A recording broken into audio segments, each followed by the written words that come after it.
ಬೆಂಗಳೂರಿನಲ್ಲಿ ಹನಿ ನೀರಿಗೂ ಕೂಡ ಪರದಾಡ್ತಾ ಇದ್ರೆ ಅತ್ತ ಕಾವೇರಿ ಒಡಲಿಗೆ ಕನ್ನ ಹಾಕುವಂತಹ ಒಂದು ಕೆಲಸ ನಡೀತಾ ಇದೆ.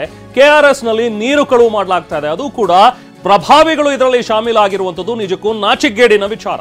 ಬೆಂಗಳೂರಿನಲ್ಲಿ ಜಲಕ್ಷಾಮದ ನಡುವೆ ಇಲ್ಲಿ ನೀರುಗಳ್ಳರ ಒಂದು ಕಳ್ಳಾಟ ಮಿತಿ ಮೀರ್ತಾ ಇದೆ. ರಾಜಧಾನಿಯ ಜೀವನಾಡಿಯಾಗಿರುವಂತಹ ಕೆಆರ್ಎಸ್ ಅದರ ಒಡಲಿಗೆ ಕನ್ನ ಹಾಕಲಾಗ್ತಾ ಇದೆ. ಟಿವಿ9 ನಲ್ಲಿ ಒಂದು ಎಕ್ಸ್ಕ್ಲೂಸಿವ್ ದೃಶ್ಯವನ್ನ ನಾವು ನಿಮಗೆ ತೋರಿಸ್ತಾ ಇದ್ದೀವಿ.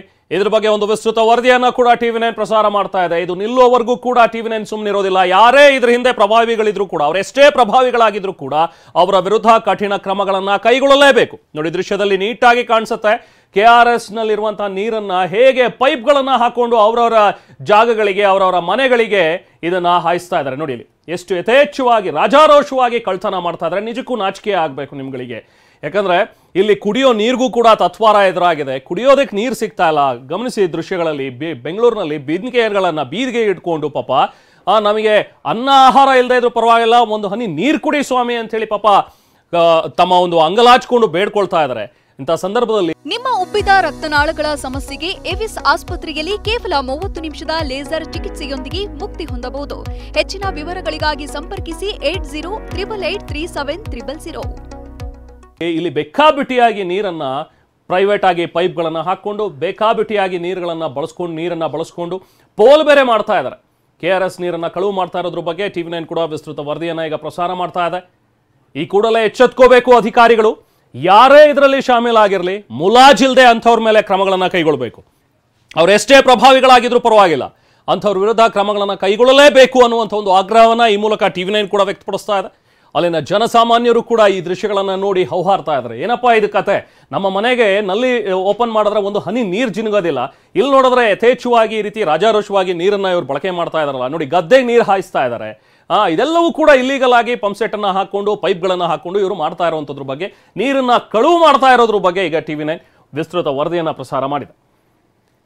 ಸೊ ಬೆಂಗಳೂರಲ್ಲಿ ಒಂದ್ ಕಡೆ ಜಲಕ್ಷಾಮ, ಹನಿ ನೀರಿಗೂ ಕೂಡ ತತ್ವಾರ ಎದುರಾಗಿದೆ. ಹನಿ ನೀರಿಗೂ ಪರದಾಡುವಂತಹ ಒಂದು ಪರಿಸ್ಥಿತಿ ನಿರ್ಮಾಣವಾಗಿದೆ. ಇನ್ನು ಬೇರೆ ಪಾಪ ರಾಜ್ಯಗಳಲ್ಲಿ ನಾವು ನೋಡ್ತಾ ಇದ್ದೀವಿ, ಕಿಲೋಮೀಟರ್ ಗಟ್ಟಲೆ ಹೋಗಿ ಒಂದು ಬಿಂದಿಗೆ ನೀರನ್ನ ತರೋದಕ್ಕೆ ಪರದಾಡ್ತಾ ಇದ್ದಾರೆ.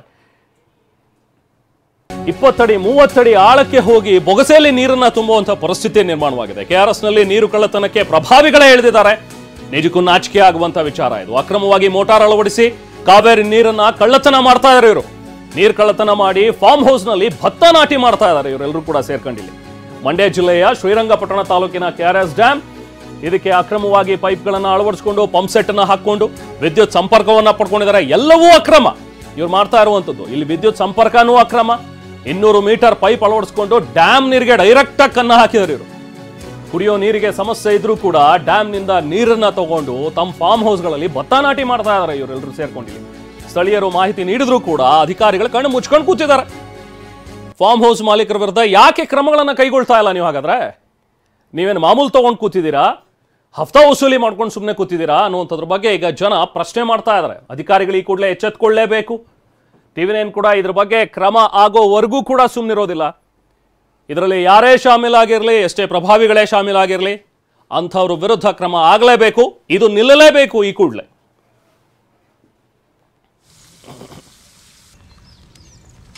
ಸರ್ ನೀರು ರೈತರು, ಇದು ಫಾರ್ಮ್ ಹೌಸ್ ರೈತರ ಫಾರ್ಮ್ ಹೌಸ್ ಸರ್, ಭತ್ತ ಬೆಳೀತಾ ಇರೋದು.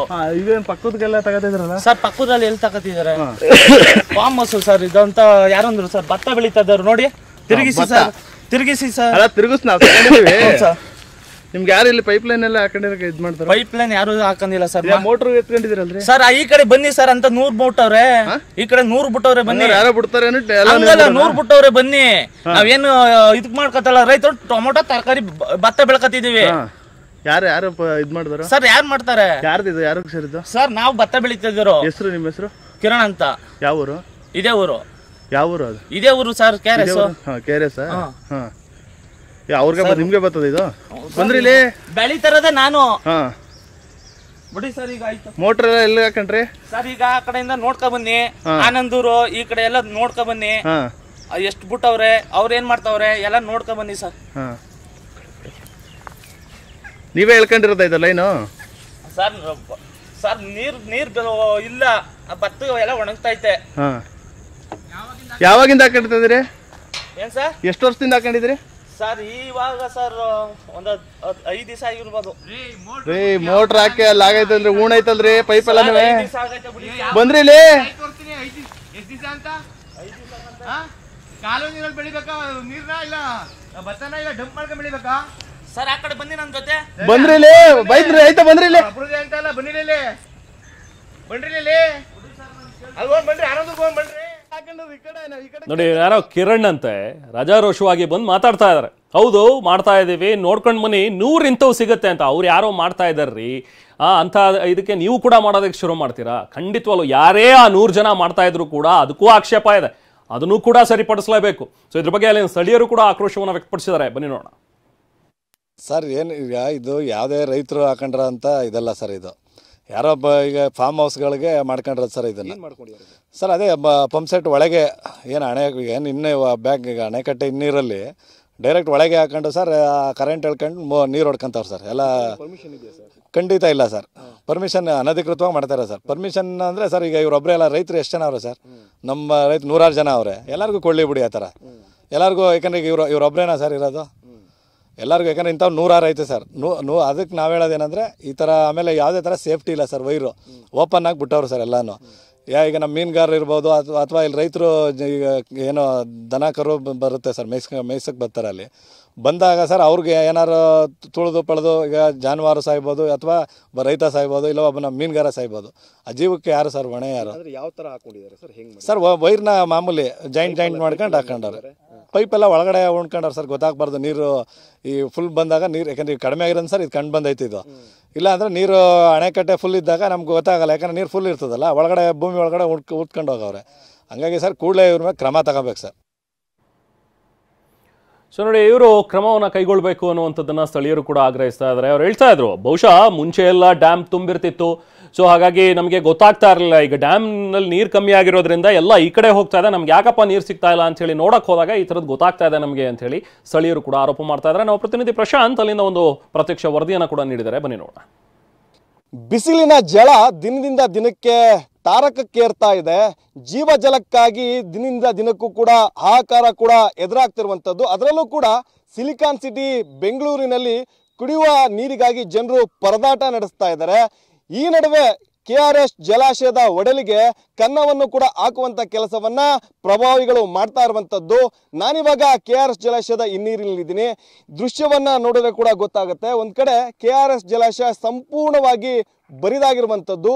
ಮುಂದಿನ ದಿನಗಳಲ್ಲಿ ಕುಡಿಯುವ ನೀರಿಗೂ ಕೂಡ ಸಾಕಷ್ಟು ಹಾಹಾಕಾರ ಎದುರಾಗುತ್ತೆ. ಹೀಗಾಗಿ ಒಂದ್ ಕಡೆ ಕಾಲುವೆಗಳಿಗೂ ಕೂಡ ನೀರನ್ನ ಹರಿಸ್ತಾ ಇಲ್ಲ.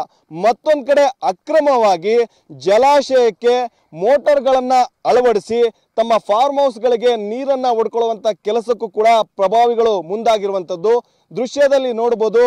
ಈ ಒಂದು ಸ್ಥಳದಲ್ಲಿ KRS ಜಲಾಶಯದ ಹಿನ್ನೀರಿನಲ್ಲಿ ಅಕ್ರಮವಾಗಿ ಈ ಒಂದು ಮೋಟಾರ್ಗಳನ್ನ ಅಳವಡಿಸಿ ಇಲ್ಲಿಂದ ತಮ್ಮ ಜಮೀನುಗಳಿಗೆ ಫಾರ್ಮ್ ಹೌಸ್ಗೆ ನೀರನ್ನ ಪಂಪ್ ಮಾಡುವಂತ ಕೆಲಸವನ್ನು ಕೂಡ ಅಕ್ರಮವಾಗಿ ಪ್ರಭಾವಿಗಳು ಮಾಡ್ತಾ ಇದ್ದಾರೆ. ಈ ಬಗ್ಗೆ ಸಂಪೂರ್ಣವಾಗಿ ಮಾಹಿತಿ ಇದ್ರೂ ಕೂಡ ಸಂಬಂಧಪಟ್ಟಂತ ಕಾವೇರಿ ನೀರಾವರಿ ನಿಗಮದ ಅಧಿಕಾರಿಗಳು ಕಣ್ಣು ಮುಚ್ಚಿ ಕುಳಿತಿರುವಂತದ್ದು. ಈ ಒಂದು ಜಲಾಶಯದ ಸುತ್ತಮುತ್ತ ಯಾವುದೇ ರೀತಿ ಮೋಟಾರ್ಗಳನ್ನಾಗ್ಲಿ ಬೇರೆ ಯಾವುದೇ ರೀತಿ ಕೆಲಸಗಳನ್ನ ಮಾಡೋದಕ್ಕೆ ಯಾವುದೇ ರೀತಿ ಅನುಮತಿ ಇಲ್ಲ. ಆದರೂ ಕೂಡ ಪ್ರಭಾವಿಗಳು ಅಕ್ರಮವಾಗಿ ಜಲಾಶಯದ ಹಿನ್ನೀರಿಗೆ ಮೋಟಾರ್ಗಳನ್ನ ಇಟ್ಕೊಂಡು ತಮ್ಮ ಜಮೀನುಗಳಿಗೆ ತಮ್ಮ ಫಾರ್ಮ್ ಹೌಸ್ಗಳಿಗೆ ನೀರನ್ನ ಹೊಡ್ಕೊಳ್ಳುವಂತ ಕೆಲಸವನ್ನು ನಿರಂತರವಾಗಿ ಕೂಡ ಮಾಡ್ತಾ ಇದ್ದಾರೆ. ಸುಮಾರು ಜಲಾಶಯದಿಂದ ಅವರ ಜಮೀನುಗಳಿಗೆ 200ರಿಂದ 300 ಮೀಟರ್ ಅಷ್ಟು ದೂರಕ್ಕೆ ಅಕ್ರಮವಾಗಿ ಪೈಪನ್ನು ಅಳವಡಿಸಿ ಇಲ್ಲಿಂದ ನೀರನ್ನ ಪಂಪ್ ಮಾಡ್ತಾ ಇದ್ದಾರೆ. ಸಾಕಷ್ಟು ಕಡೆ ಜಲಾಶಯದ ಹಿನ್ನೀರಿನಲ್ಲೇ ಅಕ್ರಮವಾಗಿ ವೈರನ್ನು ಕೂಡ ಎಳೆದಿರುವಂಥದ್ದು. ಈ ವೈರು ಕೂಡ ಸಾಕಷ್ಟು ಕಡೆ ಡ್ಯಾಮೇಜ್ ಆಗಿದೆ. ಆ ಒಂದು ದೃಶ್ಯವನ್ನು ಕೂಡ ತೋರಿಸ್ತಾ ಇದ್ದೀನಿ, ನೀವು ನೋಡ್ಬೋದು. ಯಾರಾದರೂ ಅಪ್ಪಿತಪ್ಪಿ ಬಂದು ಈ ಒಂದು ಸ್ಥಳದಲ್ಲಿ ಅಪ್ಪಿತಪ್ಪಿ ಕಾಲಿಟ್ರೆ ಅವರು ಪ್ರಾಣವನ್ನು ಕೂಡ ಕಳ್ಕೊಂತಾರೆ. ಇಷ್ಟು ನೆಗ್ಲೆಕ್ಟ್ ಆಗಿ ಅಕ್ರಮವಾಗಿ ಒಂದ್ ಕಡೆ ಪೈಪನ್ನು ಅಳವಡಿಸಿದ್ದಾರೆ, ವೈರ್ಗಳನ್ನ ಇಳಿಸಿರುವಂಥದ್ದು ನೋಡ್ಬೋದು. ಸಾಕಷ್ಟು ಈ ಒಂದು ವೈರು ಪಂಚರ್ ಆಗಿದೆ. ಇಲ್ಲಿ ಯಾವುದೇ ರೀತಿಯ ಟೇಪನ್ನು ಹಾಕುವಂತ ಕೆಲಸವನ್ನು ಕೂಡ ಮಾಡಿಲ್ಲ. ಅಪ್ಪಿತಪ್ಪಿ ಯಾರಾದರೂ ಕೂಡ ಗೊತ್ತಿಲ್ಲಂಗೆ ಬಂದು ಈ ಒಂದು ಸ್ಥಳದಲ್ಲಿ ತುಳಿದಿದ್ದೇ ಆದರೆ ಅವರ ಪ್ರಾಣವನ್ನು ಕೂಡ ಕಳ್ಕೊಂತಾರೆ. ಕೇವಲ ಇದೊಂದು ಸ್ಥಳದಲ್ಲಿ ಮಾತ್ರವಲ್ಲ, ಅಕ್ರಮವಾಗಿ 10 ಕಡೆಗಳಲ್ಲಿ ಈ ರೀತಿಯ ಮೋಟರ್ಗಳನ್ನ ಅಳವಡಿಸಿ ತಮ್ಮ ಜಮೀನುಗಳಿಗೆ ನೀರನ್ನ ಹೊಡ್ಕೊಳ್ಳುವಂತ ಕೆಲಸವನ್ನ ಮಾಡ್ತಾ ಇದ್ದಾರೆ. ಇವುಗಳ ಬಗ್ಗೆ ಮಾಹಿತಿ ಇದ್ರೂ ಕೂಡ ಸಂಬಂಧಪಟ್ಟಂತ ಅಧಿಕಾರಿಗಳು ಯಾವುದೇ ರೀತಿ ಕ್ರಮವನ್ನ ವಹಿಸ್ತಾ ಇಲ್ಲ. ಈಗೆಲ್ಲ ಸಂಬಂಧಪಟ್ಟಂತೆ ಅಧಿಕಾರಿಗಳು ಉತ್ತರವನ್ನ ಕೊಡಬೇಕಾಗುತ್ತೆ.